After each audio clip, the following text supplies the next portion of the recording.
Story time about how my ex-husband married my mother. My husband and I divorced about a year ago. Little backstory. When my husband and I were together, we didn't really have infidelity problems. We mostly had financial problems, and we just didn't agree on having kids. I definitely did not want kids, and he wanted kids. Anyway, we ended up getting divorced after 2 years of being married. Now, when he and I were married, him and my mom always got along super well. More than your average son-in-law, mother-in-law. Of course, this always made me happy. My husband just made her laugh a lot, and they would even sometimes go and have dinners together, or just get drinks together. Exactly a year after he and I got divorced, towards the end of my marriage with my husband, he confessed to me that he is very attracted to older women. He even joked about how he might get with my mom after he divorced me. I thought it was funny, we both laughed. We'll fast forward exactly a year later. My mom invites me and my siblings over to her house for dinner. Suddenly, my ex-husband comes out of the kitchen and they both announce that they are getting married. And then they start tonguing each other. The worst part is that a few days before, I told my mom that I was missing my ex-husband. I had just told my mom that I was missing my ex-husband and that I might text him. No wonder she didn't reply, because 2 weeks later, they're announcing that they're getting married. As he's making out with my mom in front of her kids, in front of me, I get up from the table and I leave. At this point, I'm still not over my ex-husband. Yes, we both agreed to get a divorce, but the more time I spent away from him, the more I realized that maybe I did want kids, and that he was the perfect person to do it with. Well, at this point, I have nothing else. My ex is marrying my mom. Basically, everyone followed me into the kitchen. That's when I just let it rip. I told my mom that she was the worst mom in the world, and that I had told her 2 weeks before that I was missing my ex-husband. That's when my ex-husband looks at my mom and says, "Is that true?" My mom looks at him and says, "Yes, it's true." Then he turns to me and says that he's sorry, but he's no longer in love with me, and that the one he wants to be with is my mother. My siblings and I were all really upset, so we decided to leave. Once I get home, I get a text from my ex-husband asking to meet up with me. Comes over to my apartment. As soon as he comes in, he tries to kiss me. I couldn't resist and I kissed him back. That's when my ex-husband grabbed me and just started making out with me. I couldn't resist it. When we finally finished making out, he tells me that he's still gonna marry my mother. I asked him why, and he said that he was marrying her because she really needed him. He kept saying things like, she's a lonely woman, she's getting older, she needed someone to take care of her. Mind you, I have 4 siblings and me who literally are always there for my mother. I have never left this woman alone a day in her life. That's when I started remembering something. A few years ago, he had a friend who married an older woman, and that basically he became her sugar baby. Then I realized that around this time, he had gotten fired from his job. Then I accused him of wanting to become a sugar baby. He got so angry he left my apartment. Then I get a call from my mother. Guess what my mom says? She said that she's willing to support him because he gives her everything she needs. She even told my brothers and sisters that we could only come to her house if we are invited. My ex-husband blocked me, trying to convince my mom to block all of us. Because of this, they got into a huge fight. My ex-husband came back to me again, but I said no. What the heck should we do?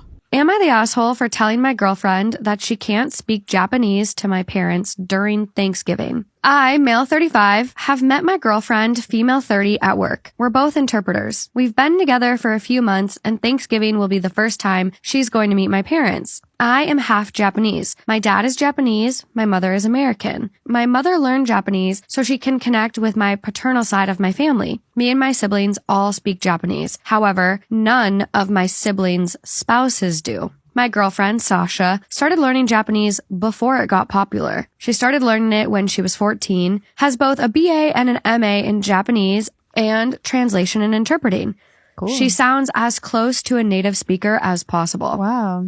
However, I warned her that she shouldn't try and speak Japanese when meeting my parents or grandparents, and that she's forbidden from using it, even when I'm using it with my siblings. She asked why, and I told her that I'd hate for my sister-in-laws and brother-in-laws to be uncomfortable because they don't speak it, and I don't want her to become my grandparents/parents' favorite because we've only been together a few months, and it wouldn't be fair if they liked her more than my sister-in-law of 10 years who doesn't speak Japanese. She said that's ridiculous and she shouldn't have to hide it. Yeah. I said that perhaps later when we've been together for longer. She asked if she had to pretend not to understand me and my siblings when we talk, and I said, exactly. She got really weird and went home. She's been kind of distant lately, and I told a friend about this, and they said I was a major asshole. Yeah. And if they ask her about her job, does she have to lie as well? I admit I hadn't thought of all that, but I still can't see that I did anything wrong. Here is the story time of how I ruined my cousin's funeral, not on purpose. So my cousin passed suddenly. I immediately had to fly home from a trip, and I went straight to my uncle's house where my mom, my sisters, my cousins, and everybody was. Immediately, it was planning for the funeral, and my uncle was getting mad at all of us because he was like, someone needs to go up there and like give a speech. Not a speech, what are those things called? Like during the mass. like read one of the passages. I don't know. I'm not really familiar with like the church lingo whatsoever, but my uncle was like, okay, I need one of you guys to do that. My sisters were like, absolutely not. And my cousins were like, absolutely not. Like, I'm not going up there. And my uncle was like, I need somebody to do it. So I'm like, Uncle Todd, stop begging me. Of course I'll do it. And he's like, are you sure? I'm like, listen, I'm an actor. I'm a performer. The stage is my home. I'm completely fine doing this. And clearly none of these hoes are going to do it, talking about my cousins and my sisters. I'm like, they're not going to do it, so I have to. But I'm like, just show me the script beforehand or like the passage beforehand. He's like, okay. So let's flash forward to the day of the funeral. Everyone's at my uncle's house and he's like, let's do a shot before we head off to the funeral.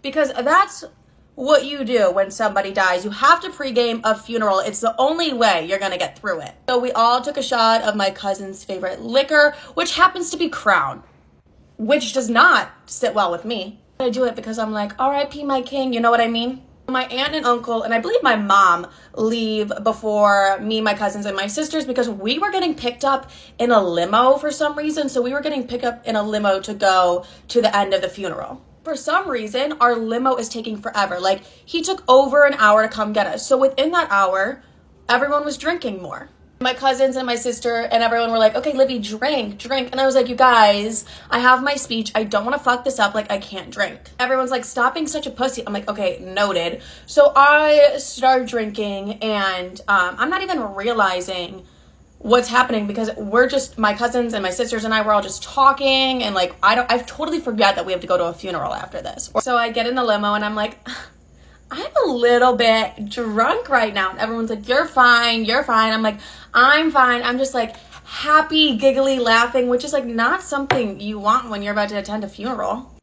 But honestly, we were all just trying to make the best of the situation we were in. So if that meant drinking, that meant drinking. So we get to the funeral. We all cut the line to go say our goodbyes at the casket. I'm pretty drunk at this point. We're saying our goodbyes at the casket, and one of my great aunts, who I don't really fucking like, from the back screams like, hurry up, you're taking too long. I'm like, this bitch did not. So I immediately turn around and I'm like, shut the fuck up, Aunt Susan. She's saying goodbye to her brother. She's saying goodbye to her boyfriend. And I'm saying goodbye to my cousin. Fuck off.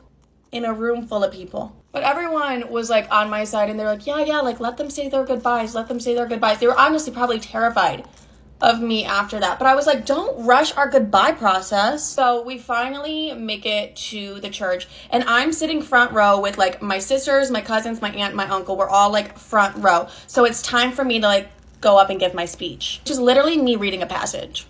So I don't know why I keep calling it a speech. So the pastor calls my name to come up and I'm drunk. I'm fully drunk at this point, not gonna lie. Also, the pastor's very hot. Or the priest, I'm not really sure. The one that's like wearing white. So I start saying my speech, and mind you, I'm like a little bit too smiley, a little too giggly for a funeral, but I'm just trying to act like I'm not drunk, and I know if I don't like smile a little bit, I'm gonna bawl my fucking eyes out. And like, that's 20 times more embarrassing than like me just being like, I'm doing well, my speech is going great, until I come across this word. I think it's Philippians.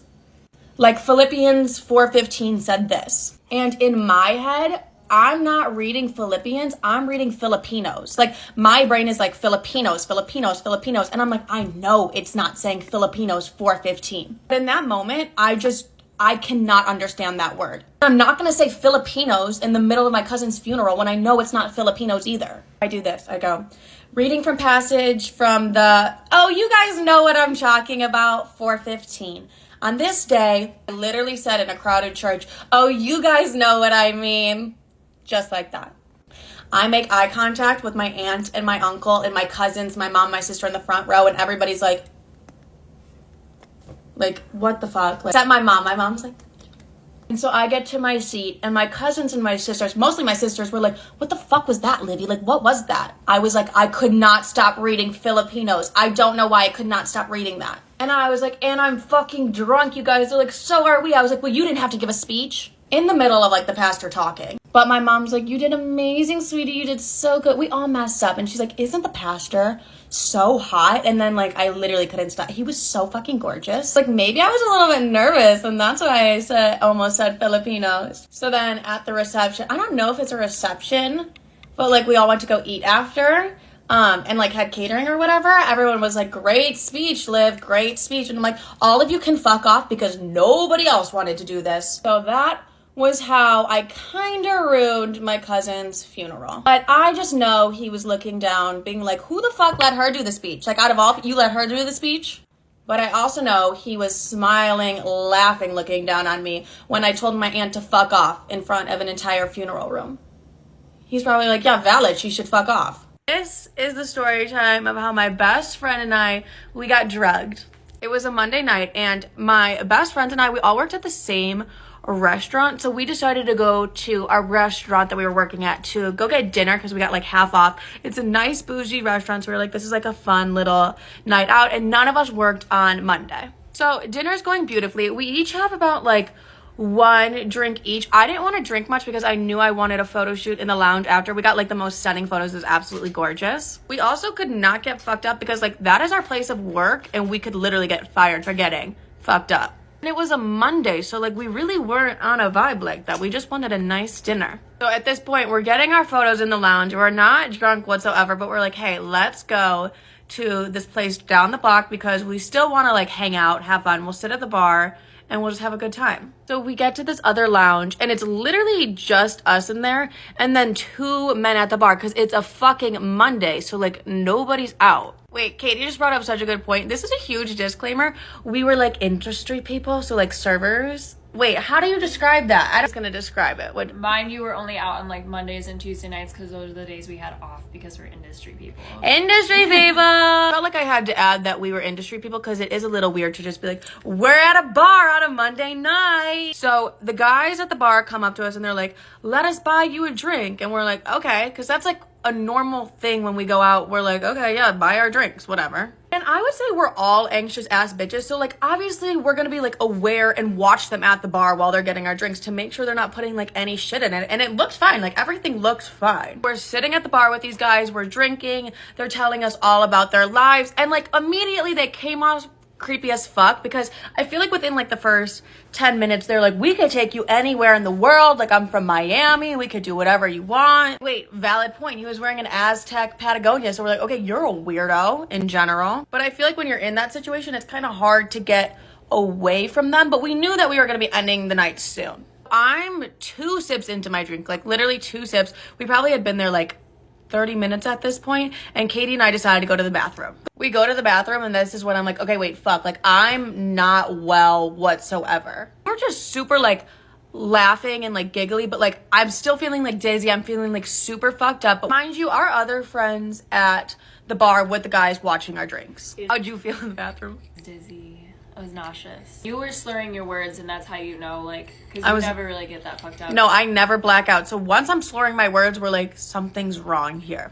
And it was sus because we came back after the bathroom, like right to the seats, and then they had more drinks for us ready, and they wanted us to finish it. So like as Katie was mentioning, we got back to the table and the guys are like, oh my gosh, have another drink, like drink up, like make sure you guys are drinking. And we're immediately like, ew, no, fuck that. So that's when Katie called the Uber. Where the fuck did my eyelash thing go? Oh my God. This is like the part of the night where I like stop remembering everything, and the only reason I have any memory of any of this is because all the Snapchat videos we decided to take in the Uber. These Snapchat videos were slurring. I'm not speaking correctly. Like I watched these videos back and I'm like, we're not formulating sentences, and we both don't remember getting home. Next day rolls around. It's like 7 in the morning. I wake up. Oh my God, I feel fucking horrible. Like I was not feeling well whatsoever.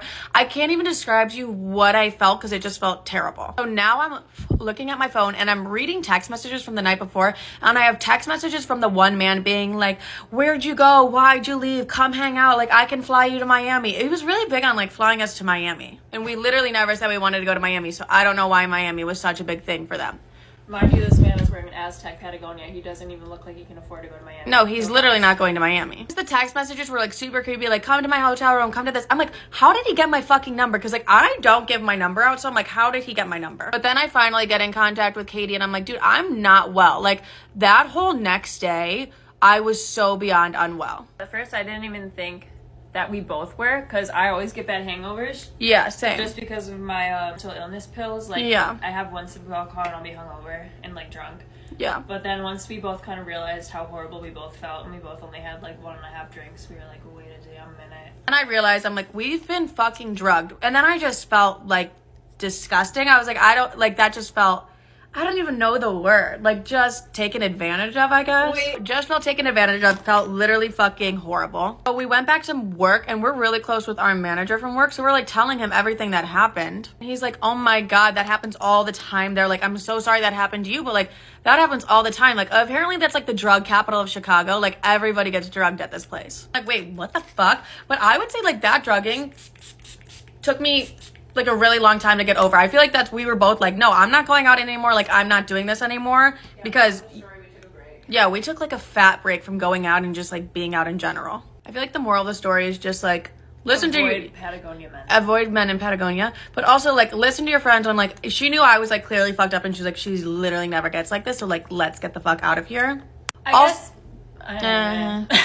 I guess basically if you're in this situation, just leave. I don't fucking know, honestly. I don't know what we got out of that. We were just scared. We didn't really learn anything. No, I don't feel like I learned anything. I just learned like, okay, no one's getting my drink. That's a lie. Everyone buys my drinks. I just feel like I learned like, okay, I'm fucking terrified of men. That's what I learned. Yeah. So last night, I go to feed my hamster. My hamster will not come out of his little habitat. I'm like, no, not again. Because this is what happened with my guinea pig. I knew. So I lifted up his little habitat, and he's laying there like this. I'm like, fuck. So I run upstairs, tell my parents that he's dead.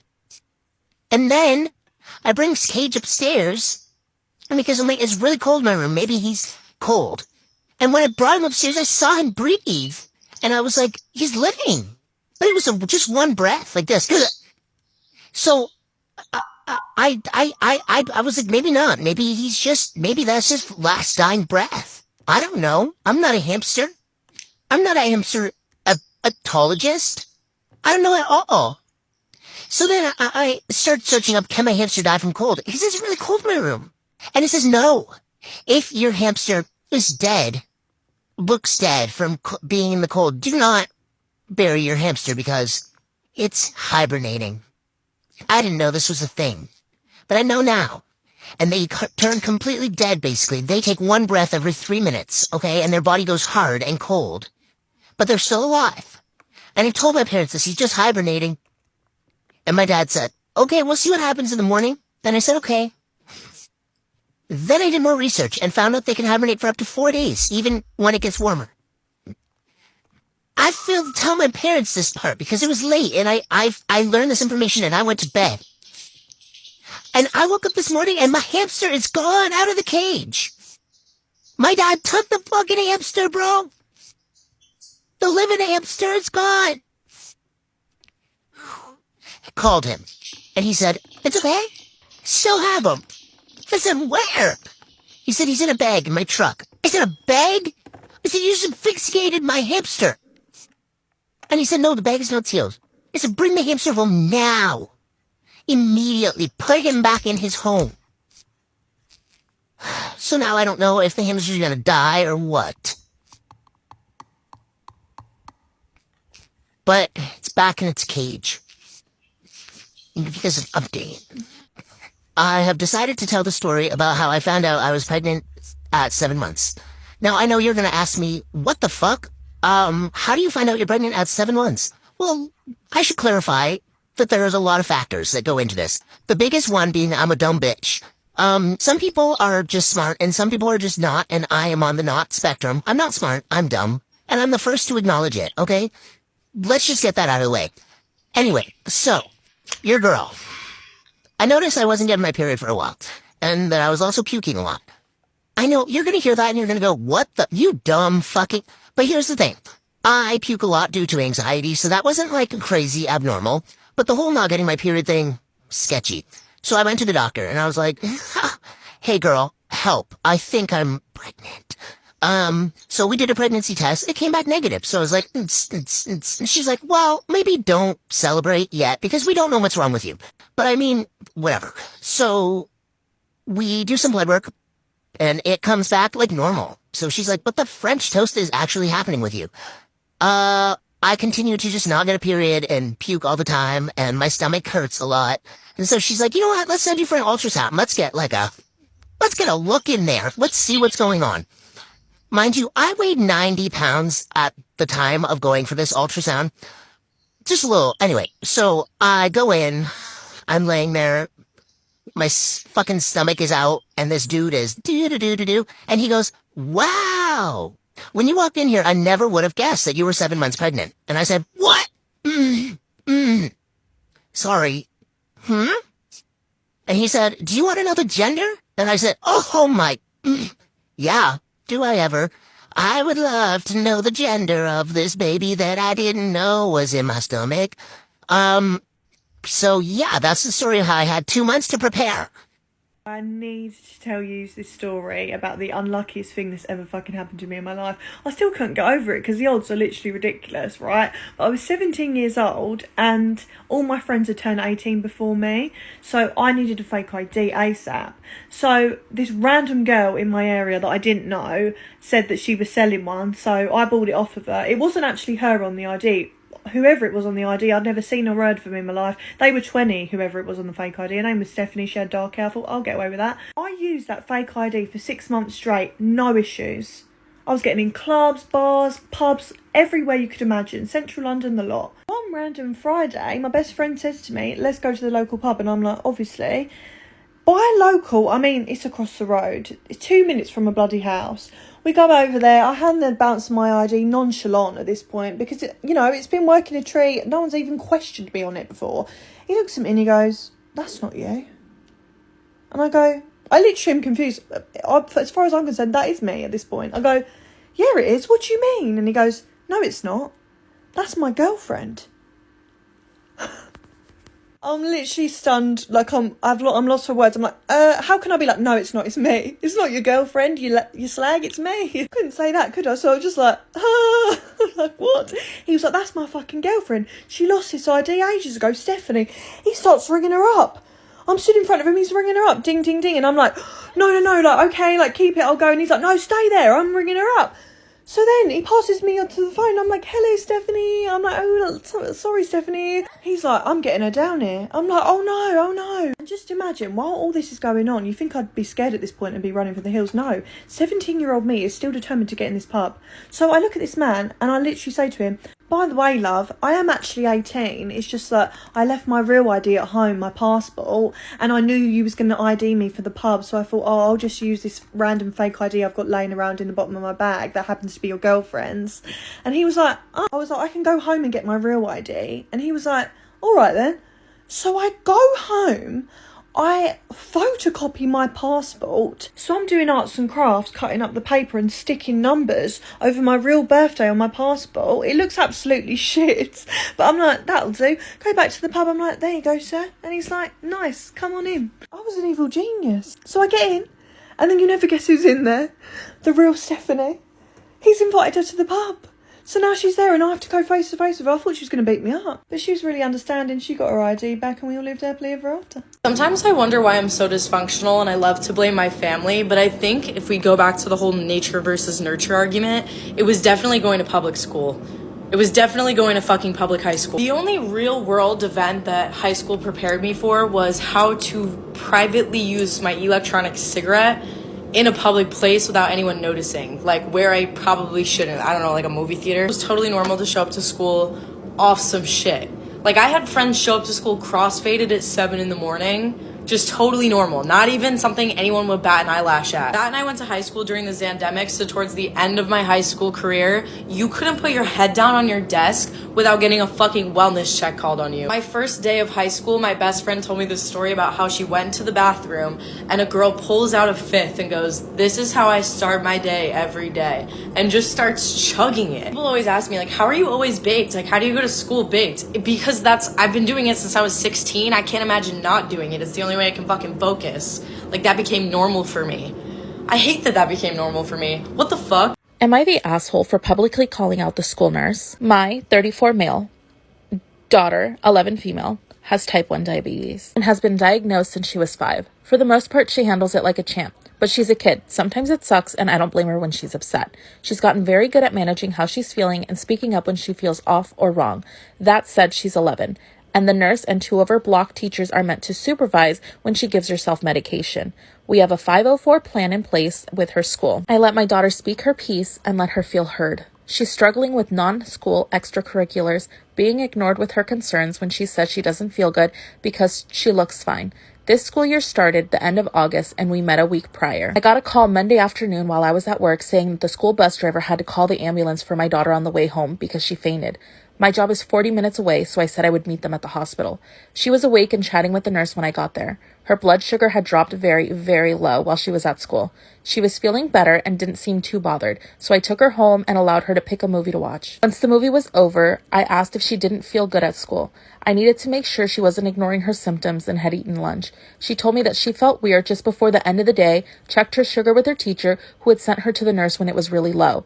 When she told the nurse she needed glycon, the nurse said no. Once the movie was over, I asked if she didn't feel good at school. I needed to make sure she wasn't ignoring her symptoms and had eaten lunch. She told me she felt weird just before the end of the day and checked her sugar with her teacher, who sent her to the nurse when it was really low. When she told the nurse she needed to take glucagon, the nurse said no, and when she told the nurse she needed glucagon, the nurse said no and that she should take it when she gets home. At this point, I was raging. The nurse did not give her medication and then sent her to the bus. The 504 plan in place has a stipulation that if her blood sugar is too low at the end of the day, she cannot take the bus home. The nurse is supposed to give her glucagon, and I get called to pick her up or arrange for someone to take her home. The bus drivers aren't trained to know what to look for or to give her medication. I called the school Tuesday morning and rearranged a meeting to talk about what happened. We scheduled it, but it hasn't happened yet.